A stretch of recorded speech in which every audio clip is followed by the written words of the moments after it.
दोस्तों मैं वैभव राज आपका स्वागत करता हूं तक्षशिला ट्यूटोरियल के ऑनलाइन चैनल पे। दोस्तों हम लोग बात कर रहे थे क्लास 12th के फिजिक्स के चैप्टर नंबर 4 जिसका नाम था गतिमान आवेश एवं चुंबकत्व। इसमें दोस्तों हम लोग लेक्चर 4.14 तक कंप्लीट कर चुके थे। आज हम लोग बात करेंगे लेक्चर 4.15 के बारे में। ओके दोस्तों, लास्ट सेशन में हमने क्वेश्चन नंबर 8 तक कवर किया था। आज बारी है क्वेश्चन नंबर 9 की। और क्वेश्चन नंबर 9 में देखिए बोल रहे हैं 20 सेंटीमीटर भुजा का चालक तार का एक वर्गाकार फ्रेम है PQRS, ठीक है, वो चित्रानुसार 0.1 टेस्ला के एक चुंबकीय क्षेत्र में स्थित है। यहाँ पे आपको एक फिगर बना हुआ मिल रहा है, ठीक है। इस फिगर में देखिए एक वर्ग बना हुआ है, ठीक है। इस वर्ग है तो लंबाई चौड़ाई सब बराबर होगी, तो 20 सेंटीमीटर लंबाई 20 सेंटीमीटर चौड़ाई, ठीक। ओके, तो ये वर्ग है चुंबकीय क्षेत्र में रखा हुआ है, ठीक। देखिए चुंबकीय क्षेत्र फ्रेम के तल के लंबवत ऊपर की ओर है। इतनी बात समझ में आ गई, ठीक है। चुंबकीय क्षेत्र फ्रेम के तल के लंबवत ऊपर की ओर है, ठीक। 2 एम्पियर की विद्युत धारा फ्रेम के कोने P पर प्रवेश करती है। 2 एम्पियर की धारा P कोने से प्रवेश कर रही है, ठीक है, तथा कोने R से निकलती है और कोने R से निकल गई। फ्रेम की भुजाओं पर आरोपित चुंबकीय बल ज्ञात कीजिए, ठीक है। चलिए अब हम लोग इसको देखेंगे। तो इसके लिए हमको करना क्या है, सबसे पहला काम तो हमें ये निकालना है कि यहां से मान लीजिए P सिरे पे बोल रहे हैं कितने एम्पियर की धारा आ रही है, 2 एम्पियर की धारा आ रही है, ठीक है। यहां पे मैं लिख दे रहा हूं 2 एम्पियर की धारा आ रही है। अब सबसे पहले हमको यह निकालना पड़ेगा कि जब शीर्ष P पर धारा पहुंचेगी तो आप देख पा रहे होंगे धारा यहाँ पे दो रास्ते हैं, ठीक है। तो धारा जो है वो 2 भागों में बट जाएगी। थोड़ा सा हिस्सा या थोड़ी सी धारा जो है वो PQ में जाएगी, ठीक है, और थोड़ी धारा जो है वो PS में जाएगी। अब कितनी धारा PQ में जाएगी, कितनी धारा PS में जाएगी, अगर टोटल करंट 2 एम्पियर है तो ऐसा मतलब कितना होगा, PQ में कितनी धारा जाएगी, PS में कितनी धारा जाएगी, हमें ये बताना है, ठीक है। तो इसके लिए हमको करना क्या होगा, हमको इसके लिए बेसिक कॉन्सेप्ट लगाने पड़ेंगे, ठीक है। अब यहाँ पे एक चीज समझने वाली है, ठीक, वो आपके कॉमन सेंस पे डिपेंड करती है। देखिए बोल रहे हैं कि चालक तार का एक वर्गाकार फ्रेम बना है। जब चालक तार एक ही तार से बनाया गया है ये फ्रेम, ठीक है, इसका मतलब क्या हुआ कि जो मटेरियल इस वाले वायर का होगा वही मटेरियल वायर QR का होगा, वही मटेरियल वायर RS का होगा और वही मटेरियल जो होगा वो SP का होगा। इसका मतलब कि चारों तार जो वर्ग बना है, वर्ग की चारों भुजाएं जो है वो एक ही तार से तो बनी है। इसका मतलब वर्ग की सभी भुजाएं जो है वो एक ही तार से बनी है, इसलिए सभी भुजाओं का, सभी तारों का जो मटेरियल है, जो पदार्थ है वो सेम होगा। और जब पदार्थ सेम है, लंबाइयां सेम है, अनुप्रस्थ परिच्छेद का क्षेत्रफल सेम है, तो R भी सेम होगा, क्योंकि हमने एक फॉर्मूला पढ़ा हुआ है कि R इज इक्वल टू कितना होता है, ρL/A। जब चारों भुजाओं की लंबाइयां बराबर है तो L बराबर हो गया। चारों भुजाओं के अनुप्रस्थ परिच्छेद का क्षेत्रफल बराबर है तो A बराबर हो गया। चारों भुजाओं का मटेरियल सेम है, पदार्थ सेम है, तो रो भी सेम हो गया। जब सब कुछ सेम हो गया तो चारों भुजाओं के लिए प्रतिरोध R का मान भी क्या हो जाएगा, सेम हो जाएगा, ठीक है। इतनी बात समझ में आ गई, गुड। तब अगर हम इसका प्रतिरोध थोड़ी देर के लिए मान लेते हैं, R नहीं मानूंगा क्योंकि R यहाँ पे एक पॉइंट है तो आप कंफ्यूज हो जाएंगे, R' मान ले रहा हूं, ठीक है। तो ये R' हो गया, इसका प्रतिरोध भी R' हो गया, RS का प्रतिरोध भी R' हो गया, और भुजा SP का प्रतिरोध भी कितना हो गया, R' हो गया, ठीक है। अब आप यहां से समझिएगा, देखिए सबका प्रतिरोध R' है, ठीक।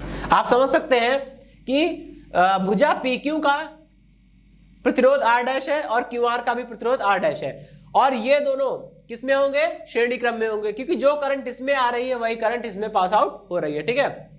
दोनों श्रेणी क्रम में है, तो R' मिलकर कितना हो जाएगा, 2R', ठीक। अच्छा, और ये दोनों R' मिलकर 2R'। अब आप देख पा रहे हैं ये इसी परिपथ को मैं कुछ इस तरह से बना सकता हूं कि यहां से वायर आया, ठीक है, यहां पे हमने एक प्रतिरोध लगा दिया, यहां हो गया 2R' हो गया, और ये हो गया 2R', ठीक है। अब टोटल करंट कितनी आ रही है, टोटल करंट आ रही है 2 एम्पियर की। और जब 2 एम्पियर की करंट आ रही है, अब आपको मैं एक शॉर्टकट बताता हूं और आप इसे समझने का प्रयास करिएगा, ठीक है। अगर मान लीजिए कि कहीं पे कोई धारा विभाजित हो रही है, जैसे यहाँ पे धारा विभाजित हो रही है 2 भागों में, ठीक है। कोई जरूरी नहीं है कि 2 भागों में ही विभाजित हो, 10 भागों में हो, 50 भागों में विभाजित हो, कहीं भी कितने भी भागों में विभाजित हो, उससे मुझे मतलब नहीं है। अभी जो मैं कहने जा रहा हूं उसको सुनिएगा। अगर कभी भी ऐसा हो रहा हो कि धारा विभाजित हो रही हो और जितने भागों में विभाजित हो रही हो या जितने तारों में विभाजित हो रही हो, जितने तारों के बीच में विभाजित हो रही हो, अगर सभी तारों का प्रतिरोध बराबर है ठीक है, तो धारा बराबर बराबर बटेगी और धारा के उतने ही हिस्से लगेंगे जितने तार है। फॉर एग्जाम्पल मान लीजिए यहाँ पे टोटल करंट कितनी है, I है, ठीक है, I मतलब 2 एम्पियर है, 2 एम्पियर की करंट है, ठीक है। अच्छा, अभी 2 एम्पियर की करंट कितने भागों में बट रही है, 2 एम्पियर की धारा 2 भागों में बट रही है। कुछ धारा इस वाले तार में जाएगी और कुछ धारा इस वाले तार में जाएगी। जो इस तार में जाएगी वो नीचे से आके इधर, और जो इधर से आएगी वो नीचे से आके इधर, और दोनों यहाँ पे मिलके कलेक्ट हो जाएगी, ठीक है, यही होने वाला है। अच्छा, अभी देखिए तो 2 एम्पियर की धारा 2 भागों में विभाजित हो रही है, ठीक है, पहला भाग दूसरा भाग। अब मुझे ये निकालना है कि पहले वाले भाग में कितनी धारा होगी, दूसरे वाले भाग में कितनी धारा होगी। इसको समझने के लिए हम लोग क्या करेंगे, इसको समझने के लिए हमको बस इतना करना है, देखना है क्या दोनों के प्रतिरोध बराबर है। यस, दोनों के प्रतिरोध बराबर है। तो अब 2 एम्पियर की धारा इन दोनों के बीच में बराबर बराबर बटेगी, और बराबर बराबर बटेगी इसका मतलब जितने भागों में बट रही है उससे डिवाइड कर दीजिए। ये 2 से डिवाइड कर दिया हमने, कितना आएगा, ये टोटल आएगा 1 एम्पियर, ठीक है। यानी कि इसमें कितनी धारा होगी, इसमें धारा जाएगी 1 एम्पियर की, ठीक है, इसमें धारा जाएगी 1 एम्पियर की, और इसमें भी धारा कितनी जाएगी 1 एम्पियर की, ठीक है। बस सिंपल इतना करना है, ठीक। तो यही काम हमको वहां भी अप्लाई करना है, ठीक। 1 एम्पियर की धारा इसमें, 1 एम्पियर की इसमें, इस तरह से 1 एम्पियर की इसमें, 1 एम्पियर की इसमें, ठीक है। चलिए, अगर मान लीजिए कि थोड़ी देर के लिए मान लीजिए अगर यहाँ पे तीसरा वायर भी होता, अगर यहाँ पे तीसरा वायर होता, ऐसे करके लगा होता, ठीक है, तो क्या करते हम लोग, तो कोई दिक्कत नहीं थी, ठीक है, तो भी वही काम होता है। यहाँ पे अब धारा 3 भागों में बट रही है, तो क्या करते हैं, टोटल करंट है 2 एम्पियर और तीनों 3 भागों में बट रही है और तीनों का प्रतिरोध बराबर है, तीनों का प्रतिरोध बराबर होना चाहिए, तभी ये वाला कॉन्सेप्ट लगेगा जो मैं बता रहा हूं, ठीक है। अगर जितने भी भागों में बट रही हो सभी तारों का प्रतिरोध बराबर है तभी ये कॉन्सेप्ट लगेगा। अगर मान लीजिए 3 तार होते हैं, तीसरे तार का प्रतिरोध भी 2R डैश होता है, इसका भी 2R डैश, इसका भी 2R डैश, तो क्या करते हैं, तो टोटल कितने भागों में विभाजित हो रही, 3 भागों में, तो प्रत्येक तार में धारा कितनी होगी, प्रत्येक तार में धारा हो जाएगी 2/3 एम्पियर इधर और 2/3 इधर, ठीक है, और 2/3 इधर, सेम, ठीक है।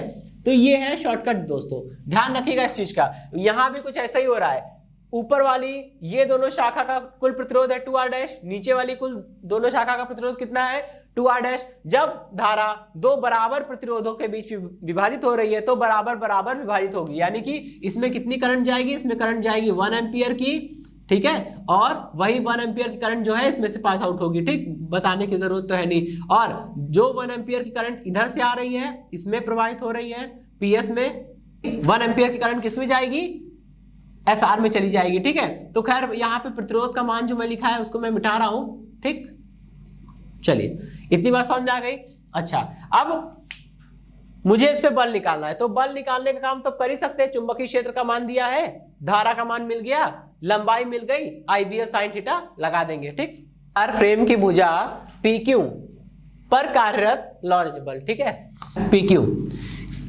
भाई अगर किसी चुंबकीय क्षेत्र में कोई तार रखा है तो उस पे लगने वाला बल कैसे निकालेंगे, IBL sin थीटा का यूज करके, आप भी कर लीजिए, ठीक है। ये हो जाएगा IBL और यहाँ पे हो गया sin थीटा, ठीक है। अभी थीटा कितना है, अभी थीटा यहाँ पे देखिए, तार में धारा इस दिशा में है और चुंबकीय क्षेत्र भीतर से बाहर की ओर है, तो चुंबकीय क्षेत्र भीतर से बाहर की ओर तार रखा है, ऐसे एंगल कितना बनेगा 90 का एंगल बनेगा, और 90 का एंगल बनेगा तो आप यहाँ पे क्या कर सकते हैं 90 पुट कर देंगे आगे।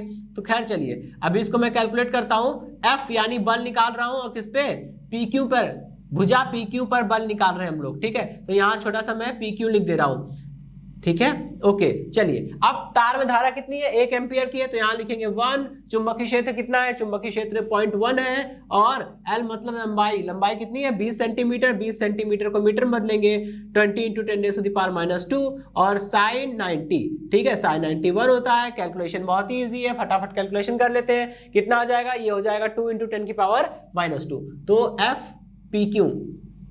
FPQ इज इक्वल टू कितना हो गया, ये हो गया 2 × 10⁻², ठीक। और इसका यूनिट क्या हो जाएगा, इसकी यूनिट हो जाएगी न्यूटन, ठीक है, ओके। चलिए इसकी दिशा देख लेते हैं। आइए, धारावाही चालक तार पर लगने वाले लॉरेंज बल की दिशा निकालने के लिए हम लोग क्या करेंगे, हम लोग फ्लेमिंग के बाएं हाथ का नियम लगाएंगे, उसका यूज करेंगे, ठीक है। फ्लेमिंग के बाएं हाथ का नियम क्या कहता है कि अगर हम अपने बाएं हाथ के अंगूठे को, तर्जनी उंगली को और मध्यमा उंगली को इस प्रकार फैलाएं कि वह तीनों परस्पर एक दूसरे के लंबवत हो, तब यदि तर्जनी उंगली चुंबकीय क्षेत्र की दिशा को और मध्यमा उंगली धारा की दिशा को बताए तब अंगूठा चालक तार पर लगने वाले बल को बताएगा। ठीक है, तो दोस्तों ये चुंबकीय क्षेत्र की दिशा में होनी चाहिए ये वाली उंगली। और देखिए चुंबकीय क्षेत्र यहाँ पे सब डॉट बने हैं, डॉट मतलब बाहर भीतर से बाहर की ओर है चुंबकीय क्षेत्र। तो सबसे पहले किसी भी एक उंगली को करके सेट करिए। ठीक है, अंगूठे को छोड़ दीजिए, इन दोनों में से किसी एक उंगली को पहले सेट करिए। मैं चुंबकीय क्षेत्र वाली उंगली को, तर्जनी उंगली को सेट कर रहा हूं। ठीक है, चुंबकीय क्षेत्र भीतर से बाहर की ओर है तो हमने अपनी तर्जनी उंगली को भीतर से बाहर की ओर कर लिया, ये देखिए। ठीक है, अच्छा अब ये मध्यमा उंगली धारा की दिशा में होनी चाहिए। धारा किधर है दोस्तों? धारा देखिए PQ में, धारा PQ की बात कर रहा हूं ना मैं भी। मैंने बल निकाला है तार PQ पर, तो PQ में धारा इस दिशा में है, तो विदाउट इसकी डायरेक्शन चेंज करें, आप इसको चेंज करिए। देखिए ये देखिए चुंबकीय क्षेत्र बाहर की ओर है, ठीक है, क्योंकि डॉट बना है। धारा इस दिशा में है, ये वाली उंगली मेरी इस दिशा में हो गई। बल किधर आ रहा है? डाउनवर्ड, यानी इस पे बल किधर लगेगा दोस्तों? नीचे की ओर। चलिए इतनी बात समझ में आ गई। अच्छा अभी देखिए, अब हम लोग बात करेंगे QR के बारे में। ठीक है, तो इसको हम लोग क्या लिखेंगे? ऊपर से नीचे की ओर। ठीक है, अब इसी प्रकार हम लोग क्या करेंगे? इसी प्रकार हम लोग बाकी सारे चीजों के लिए काम करेंगे। इसी प्रकार भुजा QR पर बल निकालिए, तो इसे हम लोग लिखेंगे FQR। देखिए दोस्तों फॉर्मूला वही है, सारी वैल्यू वही है, तो कैलकुलेट करने पर भी वही आएगा। मेरे कहने का मतलब है आप QR पर बल निकालेंगे, वही फॉर्मूला लगाएंगे IBL sin थीटा, उसमें I बराबर फिर से 1 एम्पियर रखेंगे, बिकॉज जो करंट PQ में है वही करंट QR में है। ठीक है, तो चलिए, तो सेम वैल्यू पुट करने पे I बराबर 1 रखना पड़ेगा, B बराबर 0.1 रखना पड़ेगा, L बराबर 20 सेंटीमीटर रखना पड़ेगा, और सब सॉल्व करने पर थीटा बराबर 90 भी रखने पर, सब सॉल्व करने पर कितना आ जाएगा? यही चीज आएगी। ठीक है, 2 × 10⁻⁻2 न्यूटन। ठीक है, और इसी प्रकार FPQ हो गया, QR हो गया, FRS। ठीक है, FRS की अगर हम लोग बात करेंगे तो FRS भी इतना ही आएगा, 2 × 10⁻2 न्यूटन। ठीक है, और लास्ट में हम लोग बात करेंगे FSP is equal to 2 × 10⁻2 Newton.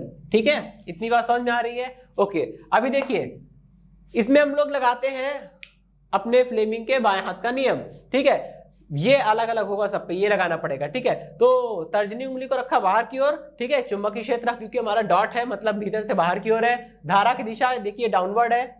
QR में देखिए, QR में धारा नीचे है, तो ये उंगली नीचे हो गई। बल किधर आ रहा है? इस साइड, यानी लेफ्ट साइड आ रहा है, तो ये हो गई बल की दिशा F। ठीक, ओके, इस पे देख लीजिए। अब बात करते हैं RS पे भी इतना बल लग रहा है। ठीक है, पहले इसके लिए लिख देता हूं, QR पे बल किधर लग रहा है? बाईं ओर। ओके, अभी देखिए RS पे बल किधर लगेगा? आइए देखते हैं। चुंबकीय क्षेत्र बाहर की ओर, धारा इधर नीचे लगेगा बल। ठीक है, तो इस पे बल लग रहा है नीचे की ओर, तो इस पे बल लगेगा ऊपर से नीचे की ओर। ठीक है, FSP देखिए, SP मतलब चुंबकीय क्षेत्र भीतर से बाहर की ओर है, धारा नीचे की ओर है, बल किधर लगेगा? बाईं ओर। इस पे भी बल लग रहा है बाईं ओर, तो हमने इसको ऐसे बना दिया। ठीक, ये बल हो गया F। चलिए भाई, अब तो इसी के साथ ये क्वेश्चन तो समाप्त हुआ। अब हम लोग बात करने वाले हैं अपने नेक्स्ट क्वेश्चन के बारे में। देखिए नेक्स्ट क्वेश्चन में क्या बोल रहे हैं? नेक्स्ट क्वेश्चन में बोल रहे हैं एक मतलब तार के एक 10 सेंटीमीटर भुजा वाले समबाहु त्रिभुज है, तो तीनों भुजाएं बराबर होगी। मतलब एक भुजा की लंबाई 10 सेंटीमीटर है, तो सभी भुजाओं की लंबाई 10 सेंटीमीटर हो जाएगी। ठीक है, 5 एम्पियर की धारा बह रही है। ठीक, इसे 2 टेस्ला के चुंबकीय क्षेत्र में रखा गया है जो कि त्रिभुज के तल के लंबवत है। दोस्तों चुंबकीय क्षेत्र त्रिभुज के तल के लंबवत है, इसका मतलब यह होता है कि अगर मान लीजिए जैसे मैंने यहाँ पे त्रिभुज बनाया हुआ है, ये त्रिभुज अगर ब्लैक बोर्ड है, ठीक है, बोर्ड पे बना हुआ है ये त्रिभुज, तो चुंबकीय क्षेत्र इसके लंबवत है। इसका मतलब या तो बाहर से भीतर की ओर होगा या भीतर से बाहर की ओर होगा, तीसरी कोई पॉसिबिलिटी नहीं है। तो आपकी इच्छा, आप डॉट भी बना सकते हैं। मैंने चुंबकीय क्षेत्र को बाहर से भीतर की ओर लिया हुआ है, इसलिए मैंने यहाँ पे क्रॉस बनाया हुआ है। अगर आप चाहें तो वहां पे डॉट भी बना सकते हैं, कोई दिक्कत नहीं है। ठीक है, बस डॉट बनाएंगे तो अंतर इतना आएगा, ये जो बल है वो बाहर की ओर ना होकर तीनों अंदर की ओर लगने लगेंगे। ठीक है, और चाहे बल बाहर की ओर लगे जैसा मैंने बनाया है, या फिर अगर आप डॉट कर लेते हैं, चुंबकीय क्षेत्र को बाहर से भीतर की ओर ना लेकर भीतर से बाहर की ओर लेते हैं, यहाँ पे डॉट बनाते हैं, तो बल जो है वो बाहर की ओर ना आके सारे बल अंदर की ओर आने लगेंगे। लेकिन दोनों ही केस में क्या होगा? परिणामी उनका 0 आएगा। ठीक है, चलिए अब इसको स्टार्ट करते हैं। स्टार्ट करना काफी आसान है। आपको समबाहु त्रिभुज की बात बता दी गई है कि 10 सेंटीमीटर भुजा है।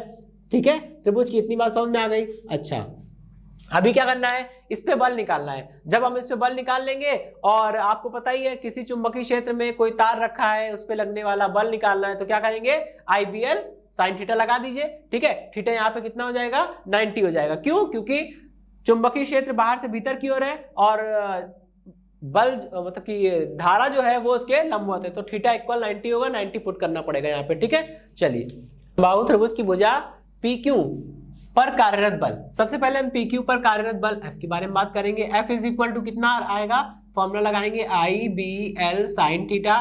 ठीक है, काफी इजी है। यहाँ थीटा हमारा कितना है, थीटा 90 है, तो मैं डायरेक्ट यहाँ पे 90 पुट कर दे रहा हूँ। चलिए थीटा रखते हैं, बाद में रख देंगे, कोई दिक्कत नहीं। ठीक है, अब वैल्यू रखिए दोस्तों, 5 एम्पियर की धारा है, ये देखिए बोल रहे हैं ना, तो 5 एम्पियर की धारा है, तो I इक्वल 5 रख देंगे यहाँ पे जाएगा। B की वैल्यू कितनी है, 2 टेस्ला का चुंबकीय क्षेत्र है। और दोस्तों अभी हम PQ पर लंबाई, भुजा PQ की बात कर रहे हैं ना, तो भुजा PQ की लंबाई कितनी हो जाएगी भाई, जितनी एक भुजा की लंबाई उतनी सभी भुजा की लंबाई, क्योंकि ये समबाहु त्रिभुज है, ये देखिए।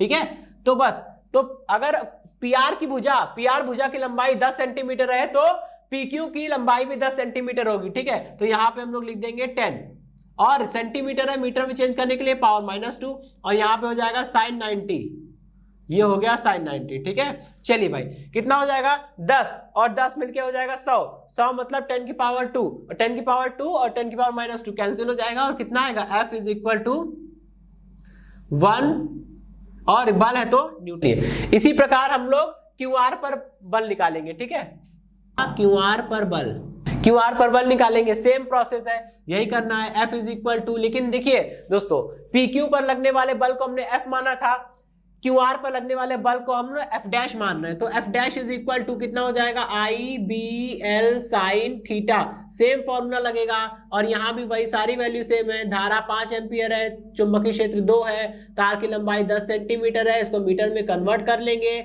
और मीटर में कन्वर्ट करने के बाद यहाँ पे हम लोग sin 90 पुट कर देंगे, और सारी कैलकुलेशन एज इट इज होने वाली, जैसे पहले मैंने बोला था, जैसे पहले किया था। कितना हो जाएगा, 5 दूनी 10, 10 10 100 हो जाएगा, 10 की पावर 2 इंटू 10 की पावर -2 कैंसिल हो जाएगा, sin 91 हो जाएगा। टोटल ओवरऑल जो आंसर आएगा वो आएगा F dash is equal to 1 newton again. ठीक है, अच्छा भाई ये हो गया, समझ में आ गया, गुड।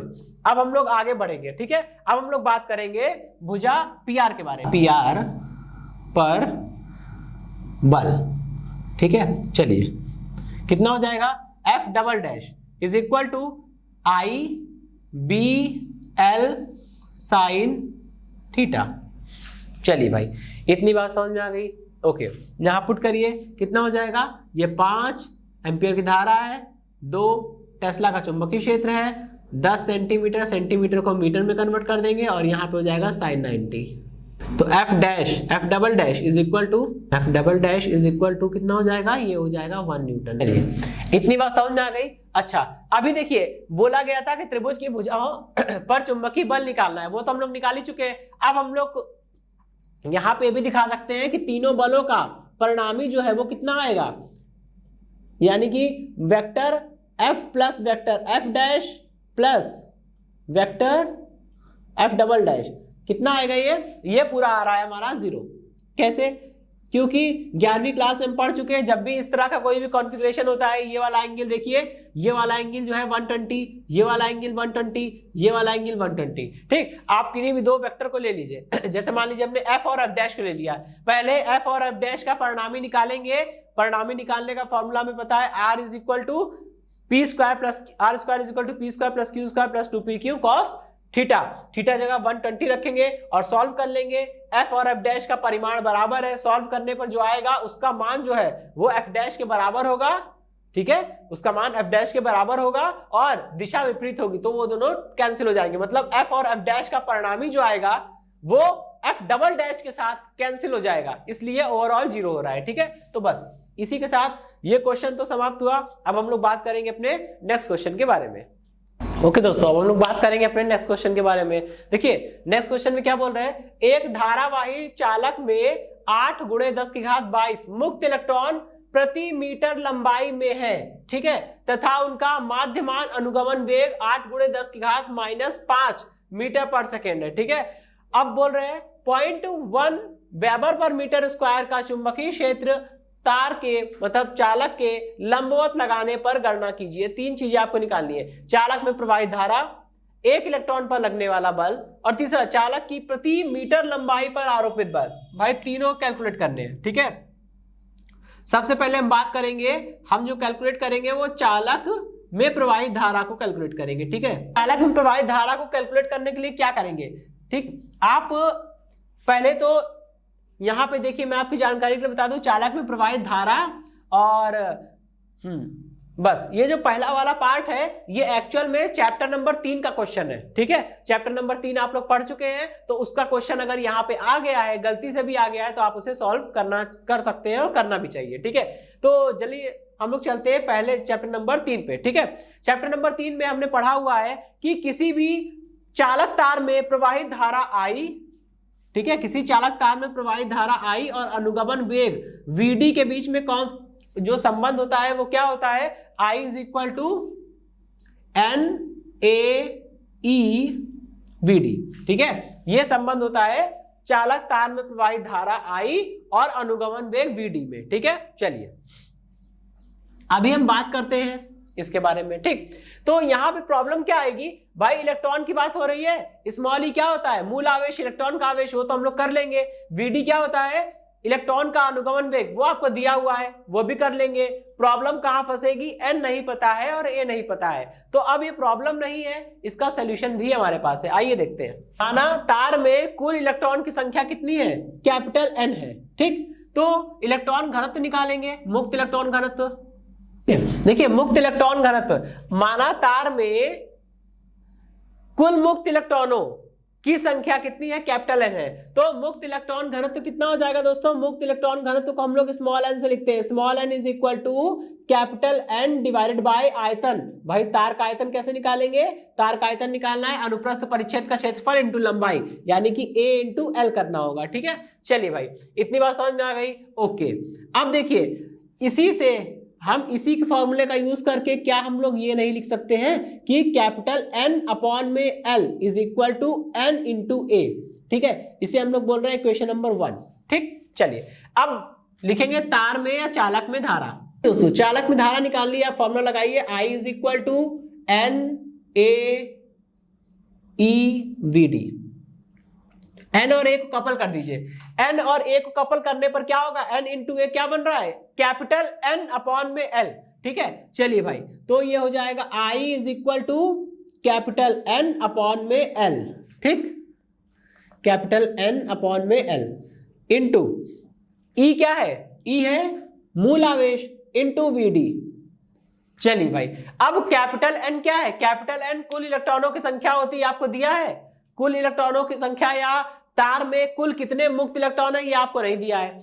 लेकिन आप खुद सोचिए दोस्तों, जरा यहाँ पे एक्चुअल में थोड़ा सा कॉमन सेंस लगाना है। मान क्या लीजिए यहाँ पे हमने दिखाया हुआ है, ठीक है। तो तार की कुल लंबाई है L, ठीक है। L लंबाई में कुल कितने इलेक्ट्रॉन है, आप ऐसे समझिए तार की कुल लंबाई कितनी है L, तो स्मॉल l लंबाई के तार में कुल इलेक्ट्रॉनों या कुल मुक्त इलेक्ट्रॉनों की संख्या कितनी है, कैपिटल N, ठीक। तो अगर तार की L लंबाई में कैपिटल N इलेक्ट्रॉन है तो एकांक लंबाई में कितने इलेक्ट्रॉन हो जाएंगे, एकांक लंबाई में मुक्त इलेक्ट्रॉनों की संख्या कितनी हो जाएगी, तार की एकांक लंबाई में मुक्त इलेक्ट्रॉनों की संख्या कैपिटल N अपॉन में N हो जाएगी, ठीक है। और देखिए आपको यहाँ पे यही चीज दिया हुआ है, एक धारावाही चालक में 8 × 10⁻22 मुक्त इलेक्ट्रॉन प्रति मीटर, ठीक है, मुक्त इलेक्ट्रॉन प्रति मीटर दिए हुए, ठीक है। मुक्त इलेक्ट्रॉन प्रति मीटर आपको दिया हुआ है, ठीक।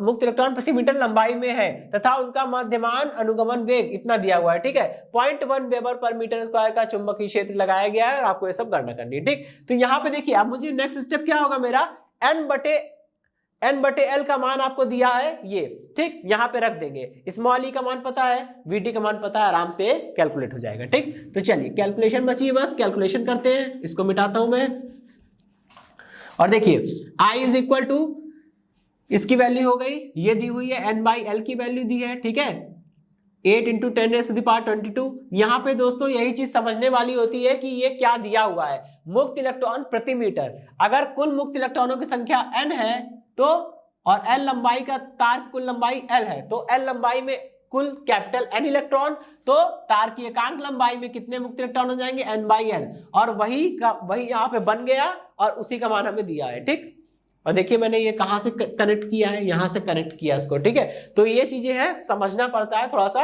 ये क्वेश्चन थोड़े से अच्छे हैं, इस पे आप इंपॉर्टेंट लगा सकते हैं क्योंकि ये क्वेश्चन थोड़ा सा लॉजिक मांग रहे हैं। ठीक, VD कहां गया, ये रहा VD। ठीक है, 8 × 10⁻⁻5। ठीक, इसको कैलकुलेट कर लीजिए, कैलकुलेट करने पर जो आएगा वो, ठीक है, इतना आएगा। ओके दोस्तों, अब हम लोग देखते हैं अपना सेकंड वाला पार्ट।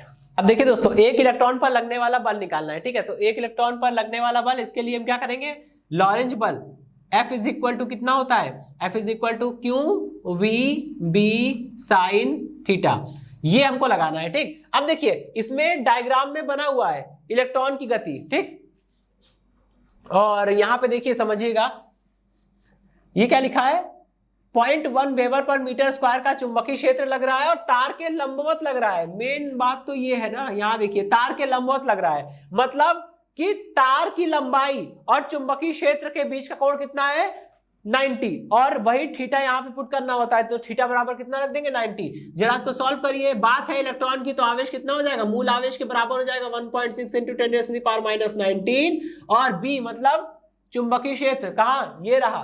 ठीक है, 0.1 इंटू, सॉरी मैं V की जगह मैंने B रख दिया, कोई बात नहीं, V अब रख देते हैं। V कितना है, ये अनुगमन वेग है। ठीक है, 8 ×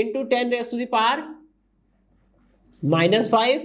ठीक है, ओके, और यहां पे कितना हो गया, ये हो गया हमारा sin 90। ठीक है, अब इसको कैलकुलेट कर लीजिए, कैलकुलेट करने पे कितना आएगा, तो उसको कैलकुलेट कर लिया, ये आराम से सेकंड वाला पार्ट तो हो गया। अब हम लोग बात करेंगे अपने थर्ड वाले पार्ट के बारे में, चालक की प्रति मीटर लंबाई पर आरोपित बल। सबसे पहले तो ये निकालेंगे कि चालक तार की कुल L लंबाई पर कितना बल लग रहा है। आपको पता है, अगर किसी चुंबकीय क्षेत्र में कोई चालक तार रखा हुआ है तो उस पर एक लॉरेंज बल कार्य करता है, और उस चालक तार पर लगने वाले लॉरेंज बल का जो फॉर्मूला होता है, या यूं कह लीजिए जो मान होता है, वो F is equal to IBL sin theta होता है। ठीक है, वही फॉर्मूला यहाँ पे अप्लाई करेंगे। सबसे पहले हम ये निकालेंगे कि तार की L लंबाई पर कुल कितना बल लग रहा है, क्योंकि अगर तार की कुल लंबाई L पर लगने वाला बल अगर हमें पता चल गया तो एकांक लंबाई पर लगने वाला बल हम आसानी से निकाल सकते हैं कि प्रति मीटर लंबाई पर आरोपित बल। ठीक, ओके, अब अगर तार में I धारा प्रवाहित हो रही है, तार चुंबकीय क्षेत्र B में रखा हुआ है और तार की लंबाई है L। ठीक है, यहाँ पे स्मॉल l है तो हम भी यहाँ पे स्मॉल l ले लेंगे, कोई दिक्कत नहीं है। ठीक है, अगर तार में धारा है I, तार चुंबकीय क्षेत्र B में रखा है और तार की लंबाई है स्मॉल l। ठीक है, और चुंबकीय क्षेत्र और तार की लंबाई या धारा के बीच का कोण है थीटा, तो उस पर लगने वाला लॉरेंज बल F is equal to IBL sin theta होता है। ये तो तार की कुल लंबाई पर लगने वाला बल है, तार की एकांक लंबाई पर लगने वाला बल, तार की एकांक लंबाई पर लगने वाला बल करिए जरा, कितना हो जाएगा, F बटे में L is equal to I into B, और यहाँ पे हो गया साइन थीटा। ठीक है, पुट कर दीजिए सारी वैल्यू, बस कैलकुलेशन ही बची रहेगी। ठीक है, चलिए, तो I कितना है दोस्तों, I अभी हमने निकाला था पहले वाले सेशन में ना, पहले वाले सेशन में निकाला था 1.024 आया था। ठीक, B की वैल्यू कितनी है, पहले वाले पार्ट में दोस्तों हम धारा निकाल चुके हैं, वही यूज कर रहे हैं। ठीक है, आप समझ रहे होंगे। और B चुंबकीय क्षेत्र, कितने चुंबकीय क्षेत्र में रखा है, ये 0.1 वेबर पर मीटर स्क्वायर के चुंबकीय क्षेत्र में रखा है, तो 0.1 हो गया। ठीक है, और साइन थीटा तो भाई 90 है, तो साइन 90 तो भाई 1 हो जाएगा। ठीक, बस कैलकुलेशन बची है, F/L इज इक्वल टू, देखिए कितना आने वाला है ये। ठीक, इसको कैलकुलेट करेंगे तो आ जाएगा 1. या इसको ऐसे भी लिख सकते हैं हम लोग 0.01024। ठीक, और ये हो जाएगा न्यूटन पर मीटर। चलिए, ओके दोस्तों, तो ये क्वेश्चन समाप्त होता है। तो दोस्तों, आज के सेशन से जुड़े नोट्स प्राप्त करने के लिए डिस्क्रिप्शन में दिए गए लिंक पर जाके क्लिक कीजिए। दोस्तों, आज के सेशन में इतना ही, मिलता हूं नेक्स्ट सेशन में, धन्यवाद।